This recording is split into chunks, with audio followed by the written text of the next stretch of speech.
Olá, eu primeiro quero saudar você que está nos assistindo. Nós vamos dar início a mais um debate Le Monde Diplomatique Brasil, em parceria com a TV PUC, com o Canal Universitário e com a TV dos Trabalhadores. Hoje nós vamos tratar do tema Religião, Política e Eleições. Está chegando perto o momento das escolhas e parece que é importante o papel das igrejas na influência do eleitorado. E nós trouxemos aqui, para debater esse tema, dois especialistas. O professor Ricardo Mariano, da USP, que é vice-coordenador do programa de pós-graduação em Sociologia, especialista na área, né? E o professor Humberto Ramos, né? Que é também especialista na área de religião, sociedade e política. Ele é do Núcleo de Estudos de Religião, Economia e Política e trabalha na universidade aprofundando esses argumentos. Eu vou dar início a esse debate usando uma notícia de jornal que saiu ontem e que é uma manifestação do Tribunal Superior Eleitoral que emite uma resolução tipificando o que chamou de abuso de poder religioso, dizendo que o uso da tribuna das igrejas é excedente, não pode acontecer isso para influenciar as eleições. E o pastor Robson Rodovalho, que é da Sara Nossa Terra, levanta uma objeção a isso, dizendo como que os religiosos não podem se alinhar, não podem defender um candidato, se o que está em jogo também são valores, são projetos de sociedade. Eu queria primeiro uma reação do Ricardo sobre isso. Ricardo, o que você tem a dizer dessa manifestação do TSE? A legislação brasileira já proíbe há muito tempo o uso das igrejas, do púlpito das igrejas, né, ou seja, dos cultos, para a realização de apoio eleitoral, de qualquer atividade de campanha eleitoral. E nos últimos anos, o TSE e os tribunais regionais eleitorais vêm crescentemente utilizando essa figura jurídica de abuso do poder religioso, no caso eleitoral, mas não só nesse caso. Isso ainda não está configurado juridicamente, o abuso do poder religioso, né, na legislação. Há proibição, sim, do uso das igrejas, do púlpito, de apoiar eleitoralmente candidatos, sejam os candidatos da igreja, sejam de fora da igreja. Então, há uma tentativa nova, né, de controle disso, só que com eficiência ridiculamente pequena. Eu digo isso porque, fazendo pesquisa de campo, a gente observa que várias igrejas literalmente funcionam como partido, né? Ou seja, como comitê eleitoral, comitê de campanha. Os pastores levam os candidatos à tribuna, declaram seus números, pedem o apoio aos fiéis, apoio eleitoral. No caso dos candidatos ao legislativo evangélicos, o pastor que apoia pede o voto para esses candidatos que são irmãos, com a seguinte argumentação: eles vão defender o evangelho no parlamento, vão defender os valores cristãos, a moral bíblica, a família, que supostamente está sob ataque, e a liberdade religiosa e os interesses institucionais da igreja. Então, é com base nesse argumento, nas mais diferentes igrejas, na Universal, na Assembleia de Deus, Quadrangular, em tantas outras, que lançam candidatos evangélicos oficiais, que procura se justificar a eleição de irmãos ao parlamento, ou seja, em torno dessa defesa de interesses corporativos, institucionais e valores morais, né? Mas, Ricardo, tem uma questão aí. Eu agora vou tensionar um pouco para poder entender por que, que as igrejas não podem discutir política. Humberto, você pode dizer isso? Bem, Silvio, eu acho que eu concordo com a fala do Mariano e acho que o Estado brasileiro manifesta uma preocupação, mas em períodos de eleição, e penso eu que as igrejas não estão proibidas de discutir política, mas dado o poder de influência, se nós fôssemos usar uma palavra mais pesada ou até sociológica, de dominação, não vamos usar essa, vamos dizer o poder que esses líderes têm de influenciar decisões dos seus membros, dos seus fiéis, se complica um pouco que eles não discutam, mas façam apelos em direção a esse ou aquele candidato. Eu presenciei, por exemplo, e isso não é recente, coisa antiga lá de 2002, antes, em 98, eu já tinha presenciado coisas desse tipo, mas da igreja, uma igreja pentecostal, o pastor encerra o culto e o vice-pastor ou co-pastor, ele pega o microfone e pede para que a igreja repita o nome do candidato.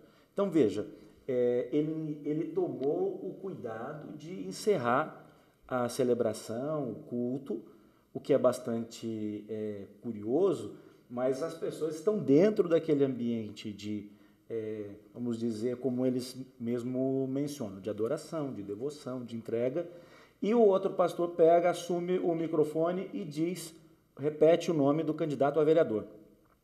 E, durante toda a campanha, faz-se uma menção de que quem está na visão, quem está,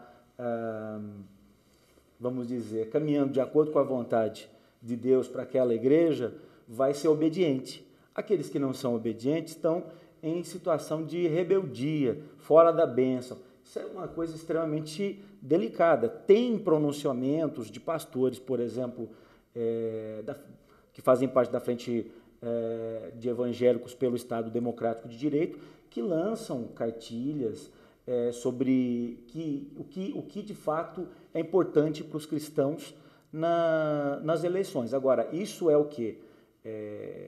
Um pastor do Espírito Santo, conhecido, amigo meu, escreveu um rol de coisas que seriam relevantes a se pensar para se votar nessas eleições. Então, assim, a discussão, ela pode haver em qualquer agrupamento religioso. O que é delicado é esse direcionamento e essa coação. Eu ainda tenho minha questão de pé, né? Nós temos um Estado que constitucionalmente é um Estado laico, quer dizer, ele não pode ter uma religião adotada. Mas ainda assim você vê as escolas públicas com crucifixos, você vê uma Assembleia Legislativa que tem imagens, né? Mas na sociedade civil, a legislação permite. Eu lembraria, por exemplo, a teologia da libertação, lá nos anos 70, que também buscava influenciar as eleições. Por que, então, dizer que na igreja não pode ter isso, Ricardo? Por favor. A legislação proíbe em qualquer edificação de acesso público. Então, pode ser uma loja, por exemplo, não pode. Proíbe o quê? A realização de campanha eleitoral. Não é só a igreja, é uma loja, por exemplo, que tem acesso público, qualquer edificação pública. Então, é uma legislação ampla, não diz respeito particularmente às igrejas, né? Essa é a primeira questão.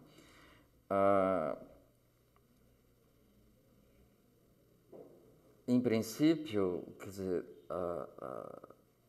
a vida envolve N dimensões de natureza política, ou seja, o que se discute, inclusive dentro das igrejas, tem implicações de natureza política. Minha questão principal não é entrar no mérito se a legislação está correta ou não, ou se os pastores, no caso, estão corretos ou não em infringirem a lei, né? É ver o efeito desse ativismo político evangélico nas últimas 3 décadas no Brasil, né? Quer dizer, então, eles têm uma bancada em torno de 85 deputados federais, 3 senadores, prefeito do Rio de Janeiro, entre outros prefeitos de municípios menores. Eles estão reforçando cada vez mais, estão se assumindo como uma direita cristã, muitos deles, né? Há os evangélicos progressistas, seus respectivos grupos, muito minoritários, né? Que procuram visibilizar, vocalizar a defesa dos direitos humanos, etc., se opor a uma agenda homofóbica por parte da Frente Parlamentar Evangélica, etc., mas eles são ultraminoritários, ou seja, o que se percebe e se observa como agenda dominante, né, das bancadas evangélicas no Congresso Nacional, nas Assembleias Legislativas e entre as bancadas de vereadores, é uma agenda focalizada numa pauta moral hiperconservadora, né, que eles protagonizam o programa Escola Sem Partido no Parlamento brasileiro, junto com parlamentares católicos carismáticos, eles estão unidos no Congresso Nacional, inclusive, protagonizam propostas como o Estatuto da Família, que proíbe, né, ou seja, que estabelece como família, um modelo de família, um homem e uma mulher, seus respectivos filhos, ou seja, os outros tipos de família passariam a ser discriminados pela legislação brasileira, se isso ocorrer. Protagonizam também o projeto de lei Estatuto do Nascituro, né, que proíbe terminantemente o aborto em quaisquer circunstâncias, incluindo as 3 previstas na legislação brasileira: o aborto de anencéfalos, de mulheres que correm risco de vida e de caso de estupro, né? Mas aí nós não precisávamos fazer uma distinção dentro dos evangélicos? São todos que pensam assim? Não, claro que não. São mais de 60 milhões de evangélicos no Brasil, mas eu estou falando dos representantes, ou seja, a hegemonia, né, da representação parlamentar evangélica no Brasil é cada vez mais assumidamente direita e conservadora. Eles se dizem conservadores e de direita, né? Humberto, vamos fazer uma distinção entre o pastor e o fiel? Eu tomei conhecimento de algumas pesquisas que não vem muita diferença entre o evangélico fiel e o católico fiel, né? Eles fazem parte, vamos dizer assim, de uma parte mais pobre da sociedade, na sua maioria, tem uma escolaridade menor, mas, no fundo, os valores são muito parecidos. Isso aí você também percebe? Ou essa distinção entre pastores, padres e o seu, vamos chamar assim, rebanho, ela é menos nítida? Eu percebo, Silvio, mas, sobretudo, eu creio que nos últimos tempos, Mariano mencionou aqui essa proximidade entre conservadores católicos e evangélicos no Congresso. Noto essa aproximação não só no Congresso, mas também na sociedade.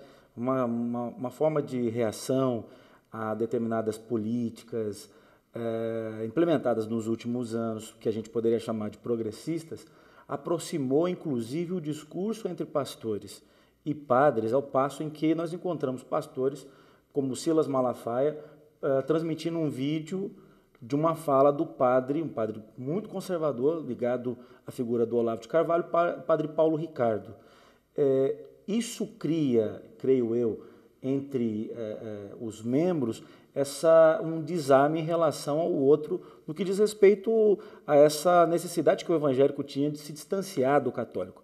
E, para além disso, nós temos um movimento dos evangélicos no sentido de uma busca por hegemonia cultural. Se você for notar, a gente tem os artistas evangélicos ocupando programas como o da Fátima Bernardes, Encontro, há um tempo atrás tinha um programa de auditório, Raul Gil e um monte de gente evangélica, The Voice, e nós ouvimos expressões que eram corriqueiramente evangélicas, como tá amarrado, queima Jesus, o sangue de Jesus tem poder, na boca de pessoas da comunidade LGBT, por exemplo. Então, há uma penetração dessa cultura religiosa, não de práticas, mas de um universo simbólico, linguístico, que eu creio que cria uma aproximação, ao passo em que, por exemplo, eu na cidade de Limeira, visitando um acampamento do MST, e tem pessoas ali ouvindo músicas evangélicas, pastores evangélicos, e eu perguntava, você é evangélico? Você é evangélica? Não sou evangélico. Mas eles estão permeando cada vez mais a sociedade. Nos eventos em que se discutia nas câmaras municipais o Plano Municipal de Educação, eu estive acompanhando, por exemplo, na Câmara Municipal de Limeira, tive contato com a movimentação na Câmara Municipal de Araras e, pela internet, pelos jornais, os periódicos, em outros municípios mais distantes, inclusive capital, evangélicos conservadores e católicos conservadores de mãos dadas numa defesa daquilo que eles entendem ser determinados valores morais. Então, hoje a proximidade deles inclusive, muito grande, e há vamos dizer assim, um cessar de fogo entre os pastores como o Marco Feliciano, que tem uma sequência de vídeos dele falando de forma pejorativa dos católicos, hoje chamando de irmãos. Então, esse grupo de líderes, né, que poderíamos chamar de a intelectualidade dos evangélicos ou dos pentecostais, eles têm um papel importante nisso também. Eu até comparo com o movimento ecumênico, mas o movimento ecumênico tradicional, que envolvia mais igrejas históricas, que tinha como algo importante diálogo e a unidade na época da ditadura, tinha como algo importante defesa e promoção de direitos humanos. Esse grupo agora, vamos dizer que seja um ecumenismo de guerra ou belicoso, que tem uma finalidade muito definida, que é o quê? Reagir àquilo que eles consideram um atentado à família, à sociedade tradicional, que é praticamente o desenrolar da secularização no Estado brasileiro, e é pontual, é momentâneo para atingir um adversário comum. Pois é, Ricardo, mas você já fez uma referência à bancada evangélica. E eu entendo, por exemplo, que quem está por trás disso, principalmente, é a Igreja Universal do Reino de Deus, né? A IURD. Ela é apenas uma delas. Ela, mas mais protagonista. Bom que você explique isso. A minha pergunta é, os evangélicos têm um projeto de poder? Os católicos também têm?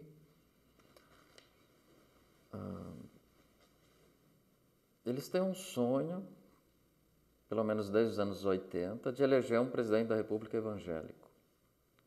Em meados de 80, eles sonharam em eleger Iris Rezende, ou seja, que o Iris Rezende se tornasse candidato do MDB na época e conseguisse se eleger. Era um ministro da Agricultura, das Safras Records e tal. O Ulisses Guimarães foi o candidato do MDB na época. Em 2002, sonharam com a eleição, muitos, né, não a totalidade, do Garotinho. Antony Garotinho, que tinha programas radiofônicos e que instrumentalizou ao máximo a sua identidade religiosa, instrumentalizou eleitoralmente em 2002. Ele obteve 51% dos votos evangélicos em 2002, no primeiro turno, né? Ficou em terceiro lugar. Se fosse para o segundo turno, ele não teria como desmontar essa bomba, né? Ou seja, só 6% dos católicos votaram em Garotinho, para você ter ideia. 51%. Ele criou uma clivagem radical. Né? A Marina nunca incorreu nesse erro. Né? Ele sempre falou que ia governar para a totalidade da sociedade e, na autodefensiva, foi sempre a candidata em 2010, 2014, que mais defendeu a laicidade do Estado. Né? Até para se defender dos ataques de que ela, como missionária da Assembleia de Deus, iria governar em favor, em prol dos evangélicos, em detrimento da maioria dos brasileiros, sobretudo católicos. Em 2014, o pastor Everaldo fez uma campanha tipicamente da direita cristã norte-americana, ou seja, ultra neoliberal no plano econômico e ultra conservadora no plano moral. Né? Em 2018, na eleição atual, quem conseguiu galvanizar, está conseguindo galvanizar boa parte, ou seja, majoritariamente o voto evangélico é o Bolsonaro. A pesquisa de ontem, Datafolha, mostra que a intenção de voto dos evangélicos no segundo turno, caso estejam concorrendo Bolsonaro e Fernando Haddad, é 51% dos votos em Bolsonaro e 34% dos evangélicos afirmam pretender votar no candidato petista. No conjunto do eleitorado, há um empate de 41% de ambos. Significa que os evangélicos, em relação ao conjunto do eleitorado brasileiro, eles dão um apoio de 10 pontos percentuais a mais para o Bolsonaro e de 7 pontos percentuais a menos para o Haddad. Então, o antipetismo cresceu muito no meio evangélico nos últimos anos, dados os conflitos entre a bancada evangélica, entre certos pastores pentecostais, como o Malafaia, entre outros, contra as políticas do governo Lula e do governo Dilma, combatendo a homofobia, inclusive combatendo a homofobia nas escolas, né, com o que foi rotulado por grupos de direita, entre eles evangélicos, de kit gay. Né? E várias outras políticas em prol de reivindicações igualitárias para feministas. Eu me lembro do kit gay, que foi 2011, criticado, né? Inclusive usado eleitoralmente contra a campanha do Haddad em 2014 aqui, né? E 2012, 2016 e 2012, na verdade, e na campanha presidencial também. Mas voltando à questão anterior, as pesquisas internacionais que envolvem a América Latina e o Brasil mostram que os evangélicos têm um conservadorismo moral bem mais elevado do que o conservadorismo moral dos católicos, né? Esse é o primeiro lugar. Uma das razões é que, como religião minoritária, os evangélicos tendem a ter as igrejas evangélicas tendem a ter grande êxito na participação dos seus membros, nos cultos, nas atividades. E todas as pesquisas mostram, isso ocorre em todos os grupos, todos os lugares, independentemente, né? Que quanto maior a exposição do fiel à autoridade pastoral ou clerical, maior a obediência, maior a adesão. Então, maior a adesão aos valores difundidos pelo clero. E esses valores morais são conservadores, né? Então, grande parte dessa diferença, né, em termos de posição moral conservadora entre católicos e evangélicos se deve à maior exposição dos evangélicos, em geral, pentecostais e protestantes históricos, à autoridade pastoral nos cultos. Né? Eu acho que nós vamos ter que aprofundar isso logo mais, mas eu não queria ainda abandonar esse veio da discussão da relação da política com a religião. Eu tenho presenciado manifestações de deputados evangélicos que participam dessas comissões de Direitos Humanos, de outras comissões do Congresso, que falam assim, em primeiro lugar a Bíblia, depois eu vou olhar a Constituição. É isso mesmo? Então, o projeto Escola Sem Partido ele foi disseminado pelo Brasil inteiro.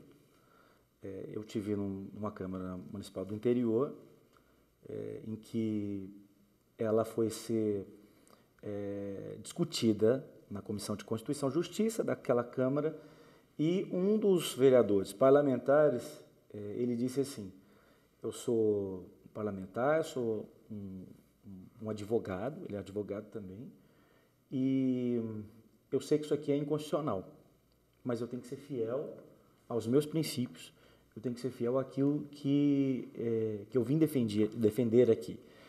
E mesmo com um documento escrito por movimentos sociais da cidade, a fim de que fosse rejeitado aquele projeto, o parecer do jurídico da casa também rejeitando aquele projeto, e ele fez esta fala. Ele foi cassado posteriormente por questões relacionadas justamente à vinculação entre a religião e ele extrapolou as possibilidades no processo eleitoral, né, para se eleger ali na cidade, para que, em relação à igreja que ele fazia parte, grupos ligados a ele. Então, isso, penso eu, que é uma metáfora, não é uma metáfora, é um exemplo no micro do que acontece no macro, no Congresso. É claro que nós percebemos desde de 80 um desenvolvimento na capacidade desses grupos de se posicionar com relação aos temas mais diversificados, assumindo, por exemplo, um discurso secularizado. Se a gente lê o projeto, a PEC 171 de 93, que é da redução da maioridade penal, que transita até hoje no Congresso, tem uma série de citações de livros bíblicos, comparando Davi, que era jovem, que vai defender as ovelhas da sua família, uma série quase não tem qualquer argumento jurídico, qualquer argumento sociológico, é claro que tem documentos anexos, mas a peça inicial é assim. Hoje nós encontramos uma série de outros projetos que eles vêm com conteúdos informativos de gente da ciência, tanto eles arrumam os seus intelectuais, têm os seus intelectuais, né? Principalmente, nós tivemos a polêmica com relação à questão eu me esqueci a palavra, mas da cura gay. E tem uma psicóloga que fica ali lutando para manter o seu registro de psicóloga, mas palestra no Brasil inteiro, é chamada inclusive por magistrados em determinadas comarcas, e toda uma capa de ciência, aquilo ali é ciência. Então, penso eu que eles têm sido sutis, têm reelaborado o seu discurso, mas às vezes nós deparamos com coisas como esse pronunciamento que você menciona e desse vereador. É um jogo e está ali para ser disputado, e muitas vezes com certa veemência. Por exemplo, na última eleição de conselhos tutelares no Brasil, se eu não me engano foi a primeira eleição unificada, houve uma série de denúncias de vans que recolhiam as pessoas para que elas fossem votar no conselheiro tutelar indicado pelo pastor. E o que é bastante interessante é que o conselheiro tutelar vai se tornando um dos principais cabos eleitorais daquela igreja, daquele vereador que é religioso, e vai depois, 2 anos depois, ele disputar as eleições municipais. Ricardo, você diria que é inconstitucional a ação da bancada evangélica no Congresso? Não, não é. Não é? Não é. Eles têm todo o direito, como qualquer cidadão, de eleger os seus representantes. Não? Mas eles não estariam atuando no interesse público, eles estariam atuando no interesse da sua religião. Boa parte ali não está atuando, está atuando em prol do próprio bolso. Né? Então, essa não é uma questão. Quer dizer, eles atendem, nesse sentido, a previsão de como deve funcionar a democracia. O problema é a agenda deles, né? A agenda política que eles têm, né? Então, assim, eles não têm nenhuma proposta programática para a economia, para resolver os problemas da previdência social, para resolver os problemas da desigualdade, da pobreza, né? da saúde pública, etc. Não há propostas, né? Inclusive dos seus candidatos a presidente. O que é dramático, mas o problema maior é uma agenda política que visa discriminar minorias. Acho que é essa a questão central, né? E provocar retrocessos que afrontam os direitos humanos. Então, o problema não há nenhum problema na participação de evangélicos. Se eles formam 30% dos brasileiros e provavelmente do eleitorado do país, eles têm todo o direito de escolher, lançar, apoiar seus candidatos dentro, né, da ordem jurídica, respeitando a legislação, e como qualquer outro grupo então, social. Você fez referência, sim, à defesa dos valores. Que é a pauta central deles. Você podia explicar um pouco o que é o fundamentalismo evangélico? O termo fundamentalismo, em primeiro lugar, é um fenômeno histórico, um movimento protestante que ocorreu no início da segunda década do século XX nos Estados Unidos, que se autodefinia como fundamentalista, em reação à teologia protestante liberal, né? O pentecostalismo também nasce praticamente no mesmo período, também reagindo à teologia liberal, em boa medida, ainda que os dois, pentecostais e fundamentalistas, não se identificam um com o outro, né? Porque para um fundamentalismo, Deus já disse tudo que deveria dizer nos tempos bíblicos, né? E depois se calou, né? Ficou mudo. Para os pentecostais, não. Deus continua intervindo na nossa vida, produzindo milagres, curas, se revelando por meio de sonhos, profecias, etc. Então, há uma distinção muito grande entre pentecostais e fundamentalismo. Agora, no plano da político, né, eles estão unidos, por exemplo, nos Estados Unidos, atrelados ao Partido Republicano. Em torno de 75% dos evangélicos, incluindo os pentecostais, apoiam os candidatos republicanos a cada eleição, já desde os anos 80, né? Ajudaram a eleger vários republicanos, ajudaram a formar o Tea Party também, né? A extrema-direita cristã. Então, pentecostais, que formam cerca de 80% dos evangélicos no Brasil, provavelmente na América Latina, eles são primos próximos dos fundamentalistas no que diz respeito à defesa de valores morais conservadores. Na pauta, a agenda é a mesma, tá? Então, há essa confluência. Mas, agora, saindo desse fenômeno de natureza histórica, fundamentalismo também é um termo de acusação, de desqualificação, um termo pejorativo para dizer, olha, vocês não têm fundamentalismo associado com intolerância, associado com fanatismo e coisas do gênero. Então, é um termo que na academia nós tomamos muito cuidado a usá-lo pelo caráter pejorativo e porque ele pode não dizer respeito objetivamente às características históricas desses grupos, né? E muitas vezes também porque esses atores rejeitam a pecha de fundamentalista. Então, de modo geral, eu prefiro não usar, embora reconheça a proximidade, e não de agora, da agenda desses grupos, né? A agenda é semelhante. Mas a gente tem notícias de um pastor que chutou uma santa para poder dizer que as imagens não contam, né? Foi o bispo Sérgio von Helder da Igreja Universal em 1992. Ou de ataques a terreiros de Umbanda, de Candomblé, dizendo que ali está o demônio. Isso não é fundamentalismo? Então, a minha implicância é só com o uso do termo, dado, né, esse significado pejorativo. Tal como se a Igreja Católica usava o termo seita para desqualificar os pentecostais, né, quando a Igreja se dispunha a enfrentar abertamente a expansão pentecostal na América Latina, isso até o início dos anos 90, pelo menos. Né? Parou. A imprensa brasileira colocava Bispo de Macedo entre aspas, parou de fazer isso. Então,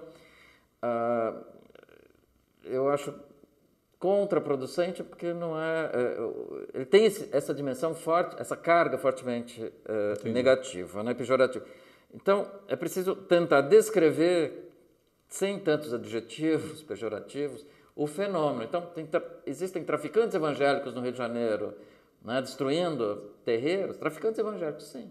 É um belo livro de uma amiga minha, Cristina Vital, chamado Oração de Traficante, né, em que ela mostra toda essa proximidade de traficantes com essas igrejas, e as igrejas se aproximam para tentar evangelizá-los e convertê-los, muitos dão dízimos, muitos proíbem, né, uma série de atividades, manifestações no interior das favelas, dos morros, porque contrariam, confrontam a Bíblia, e entre outras coisas eles passaram a expulsar pais e mães de santo dos morros cariocas. É um fenômeno que vem ocorrendo há mais de 20 anos, na verdade, desde os anos 90.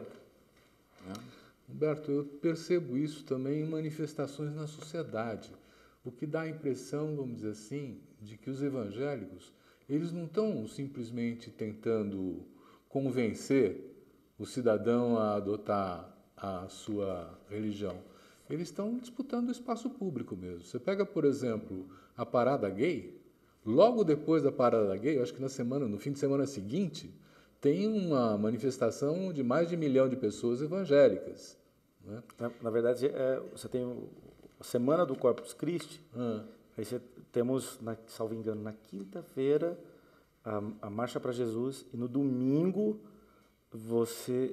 nós temos a parada, Isso. A parada LGBT. Que eles estão disputando o espaço público, isso é fato. Agora, isso não é problemático, como a gente já ouviu aqui, não é problemático que eles busquem representantes do Congresso.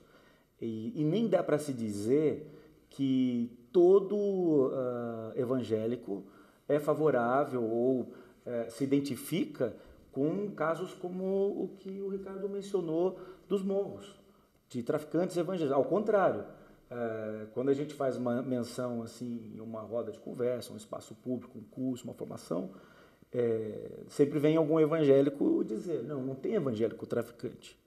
Aquela coisa também dessa visão particular, acerca de si mesmo, do seu grupo, de uma certa pureza. Então, se é traficante, não é evangélico. Mas, assim, é óbvio, nós estamos na academia, uma série de estudos que mostram pessoas que estão no mercado do sexo, são evangélicas, no sentido na prostituição mesmo.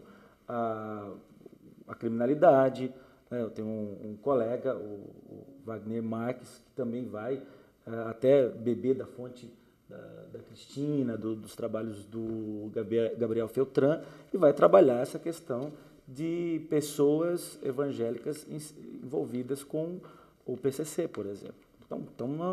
Eles estão na sociedade como um todo. Nós temos uma menção que o candidato do PSOL faz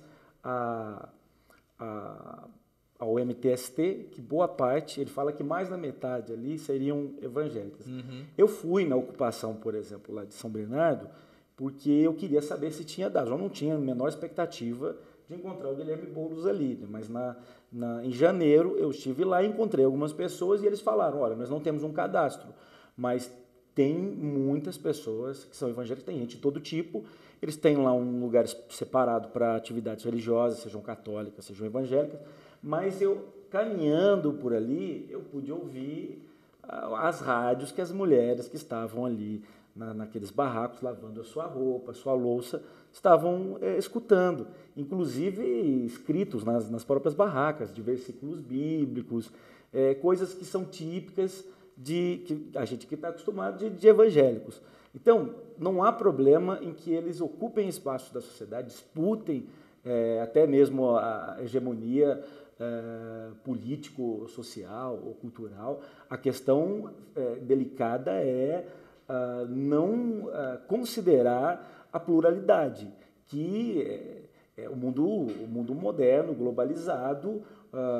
Hoje nós estamos aqui, saímos aqui na rua e encontramos pessoas, judeus, árabes, budistas, pessoas com relações homoafetivas, e temos que recepcionar. A ideia da democracia é a ideia de que essas pessoas possam existir, conceber a existência do outro, e mais do que isso, conceber que esse outro é um sujeito de direitos. Esse é o grande lance no que diz respeito à atuação desses grupos conservadores religiosos na política. Qual a mirada que eles têm para grupos como grupos que defendem os direitos reprodutivos das mulheres, grupos LGBTI, coisas que entraram nas polêmicas dos discursos de determinado candidato, comunidades indígenas e quilombolas. Então, essa questão da intolerância é o grande lance. E tolerância, vale sempre ressaltar, é o mínimo que se pede.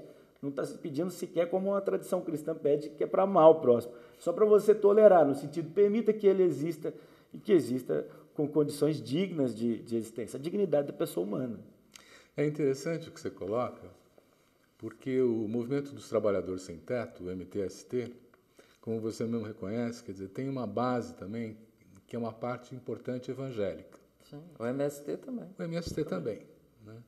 E o MTST chegou a pedir para a Frente Evangélica pela Defesa de Direitos, que é uma articulação mais de defesa de direitos no mundo evangélico, que se aproximasse dessa base do MTST para discutir com ela justamente esses temas que vocês estão colocando. Com uma pessoa excelente, que é o pastor Ariovaldo Ramos. Sim, ele é conselheiro do nosso jornal, inclusive, para nossa satisfação. Né? E eles estão contando que a articulação dessa Frente Evangélica pela Defesa de Direitos já em 2 anos tem uma cobertura nacional, tem adesão de mais de 8 estados, está ficando importante. Mas o que chama a atenção aí é que a questão para essa base que estava lá é que a defesa do seu direito de moradia é que o faz unir com os demais, com os católicos, com aqueles que não têm religião, com os espíritas, com quem seja. Quer dizer, a agenda de direitos, nesse momento, se sobrepôs à agenda dos valores, por conta das necessidades. E nós estamos num período, que é um período eleitoral, onde nós estamos em recessão, nós estamos com um profundo desemprego, nós estamos com um corte nas políticas sociais, uma precarização da saúde, da educação, não é? Nós estamos com um teto do gasto social, com a Emenda Constitucional 95, e eu fico me perguntando, como que esses evangélicos que têm a privação de direitos agora, que estão sendo expoliados desses direitos, vão continuar apoiando uma agenda conservadora, vão continuar apoiando um Bolsonaro? Você podia explicar isso? Não tem um choque de interesses aí? Porque estão tirando os direitos e ele está apoiando quem está tirando os direitos? Há o discurso, acho que algumas afinidades entre a religião evangélica, sem querer cair num essencialismo qualquer, e essa candidatura. Né? Quer dizer, primeiro, a questão da ordem, né? A ideia de que ele vai botar ordem na casa. Né? Parte expressiva da população brasileira vê as manifestações públicas, as mais diversas, como bagunça. Essa é uma expressão usual: bagunça, desordem, caos. Né? Então, alguém que vai botar a ordem, você vai tirar essa bagunça. Depois, a ideia de que ele não se envolveu com a corrupção, né? Que envolve os petistas e outros. Ou seja, de que ele não faz parte de tudo isso que está aí, que nos levou a essa recessão, essa situação de elevado desemprego, carestia. Então, e ele, entre outras coisas, ele andou defendendo a criação de um Estado cristão no Brasil, né? Ou seja, aquela ideia de que o cristianismo estaria acima da Constituição, nada de laicidade, né? Literalmente ele falou isso, né? Inclusive ameaçando as minorias que se adequem, né, ele disse. Então você tem uma agenda hiperconservadora no plano moral, ele atuou em conjunto com parte da bancada evangélica, dentro da Comissão de Direitos Humanos e Minorias, inclusive, quando presidida pelo Marco Feliciano. Há uma articulação entre integrantes da bancada evangélica com a chamada bancada da bala, né? 6 deputados federais evangélicos, que são delegados, né, que atuam em ambas, por exemplo. Então, é uma situação, né, que a gente percebe afinidade. Só faltou um B. Era bala, Bíblia e boi, né? E boi. Boi. Você tirou o boi por quê? A boi é porque não vimos claramente a comunicação, a contato, isso, mas eles se juntam para isso ou para aquilo, mas os evangélicos não dispõem de grandes propriedades agrárias, não são produtores de bois, então as afinidades ali são menores, né? Mas a questão do punitivismo, né, que envolve a questão da violência, da elevada taxa de roubos, homicídios, etc., isso interessa e muito aos brasileiros, né? Há um verdadeiro pânico moral de que os direitos humanos se opõem, né, criam a dificuldade para prender os bandidos, para puni-los e para gerar uma situação de paz social e bem-estar e segurança, né? Então, há toda uma agenda antidireitos humanos, antigênero, etc., que é bancada, seja por Bolsonaro, seja por parte expressiva das bancadas evangélicas nos diferentes níveis, né? Sobretudo no Congresso Nacional. Então, há uma confluência, né, de valores, de projetos comuns, né? Seja o punitivismo, seja o moralismo conservador. O problema, né, eu queria entrar no mérito disso, o problema não é ser conservador ou ser de direita, isso faz parte de qualquer democracia. O problema é uma agenda conservadora, seja, mesmo que fosse progressista, que se dispõe a discriminar minorias, ou seja, a afrontar um princípio fundamental da democracia moderna, que é o tratamento igualitário por parte do Estado, né? Então, quando você se dispõe, quer que o Estado discrimine negativamente certas minorias, ou como faz o Crivella, discrimine positivamente o meu grupo religioso em detrimento do resto da população. As minhas entidades assistenciais. Fala com a Márcia que, né, ela resolve isso, né, da minha igreja. Então, isso é um problema, né, porque é um tratamento desigual e, portanto, discriminatório, né, eivado de concepções homofóbicas em alguns casos, né? Então, colocando em xeque a ocorrência da ditadura militar, estão dizendo que não houve ditadura militar, tal como o Bolsonaro, né? Você vê isso na boca de pastores e parlamentares evangélicos. Quer dizer, a falsificação da história também, uma série de teorias conspiratórias, né?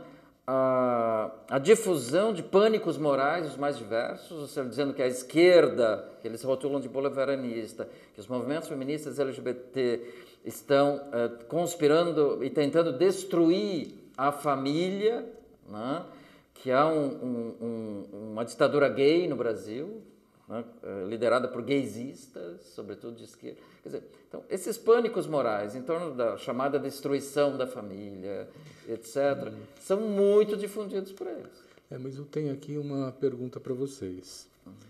O Bolsonaro, por exemplo, ele tem o Paulo Guedes como seu guru.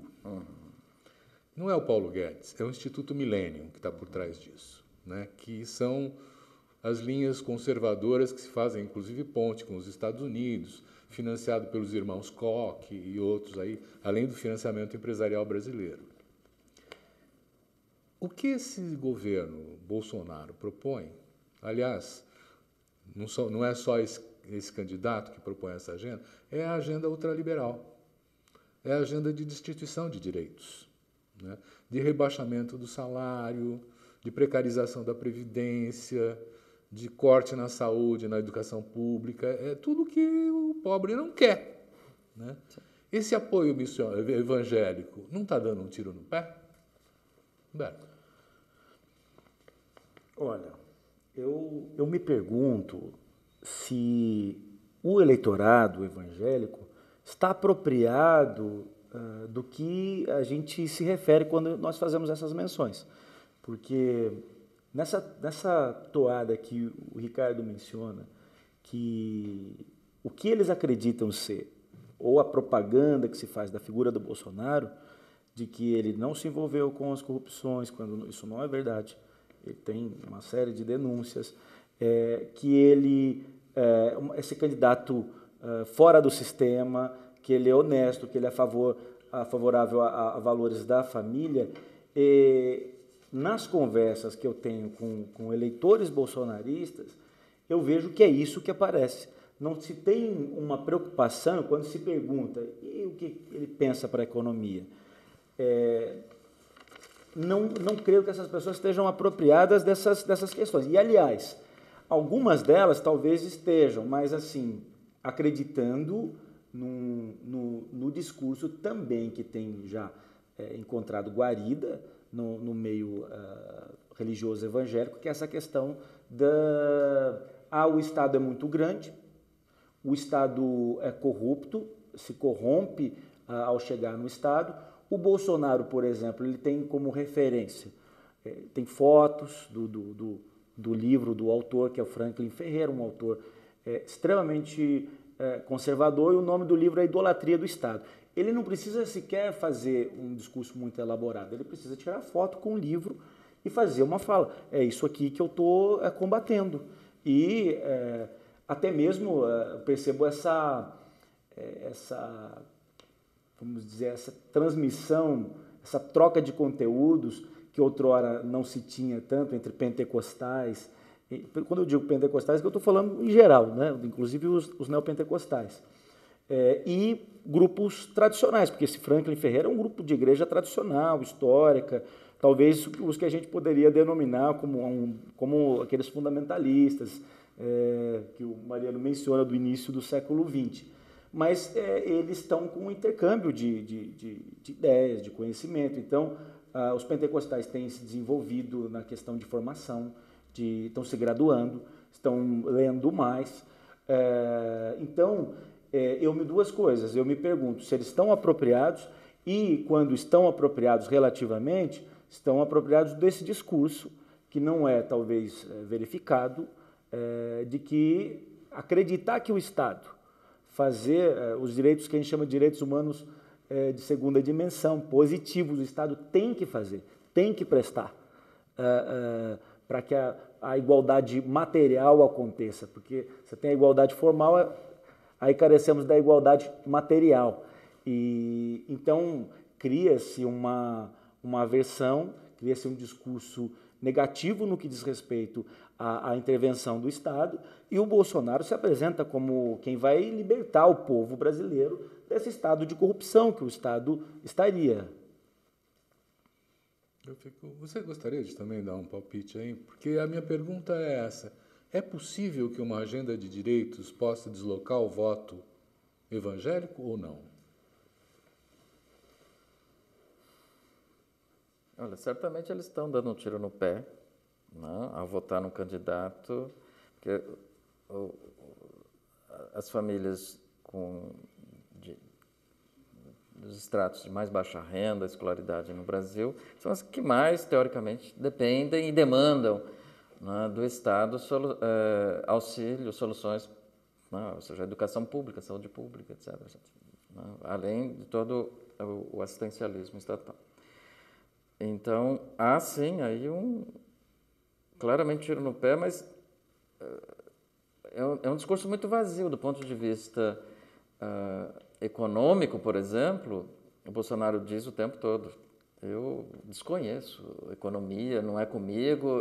Tem lá pessoas responsáveis, capacitadas para resolver esse tipo de problema. Bom, e aí a gente sabe que quem está lá quer privatizar tudo, né? Quer privatizar o Estado, ou seja, entregar para as multinacionais tudo isso, imaginando que vender o país, né?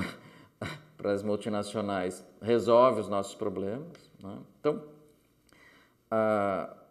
o debate público em geral, e não só na extrema-direita, também na esquerda, né? Ele é extremamente pobre, né?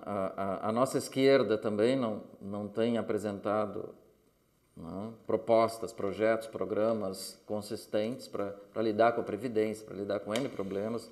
Não acho que seja só um problema da direita tucana ou da extrema-direita bolsonarista. E tem uma extrema-esquerda também, a lunática, né? Acho que ela se abraça. A extrema-esquerda e a extrema-direita frequentemente são adeptas de teorias conspiratórias, etc. Não tem muito também... não valoriza a democracia, as instituições democráticas. Acho que nos dois extremos isso ocorre, né? Agora, o que esperar, né? O que esperar desse contexto? Historicamente, a gente sabe que nos Estados Unidos, por exemplo, os ultraliberais, né, com os seus centros de pesquisa ou de lobby, né, sobretudo de lobby, etc.,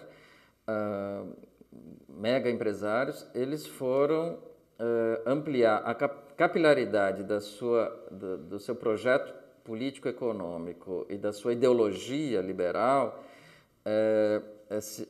se aproximando da direita cristã, evangelical, né? E isso se amalgamou lá já nos anos 80, criando o chamado movimento neoconservador, o neoconservadorismo, né, que misturou sionismo, punitivismo, uma agenda moral ultraconservadora e o neoliberalismo radical, e se atrelou ao Partido Republicano. Então a gente vê isso ocorrendo com o MBL começa aqui com uma agenda puramente liberal e depois ele percebe que precisa, né, ter massas e se apropria também de uma agenda moral conservadora, se aproxima dos evangélicos e vice-versa. Deixa eu aproveitar aí. Humberto, é a última pergunta que nós estamos acabando no nosso programa. Existe propositalmente uma separação entre essa agenda de valores e a agenda de direitos? Olha, eu não consigo precisar se há, de fato, essa separação. Como eu mencionei antes, eu tenho a sensação de que, de fato,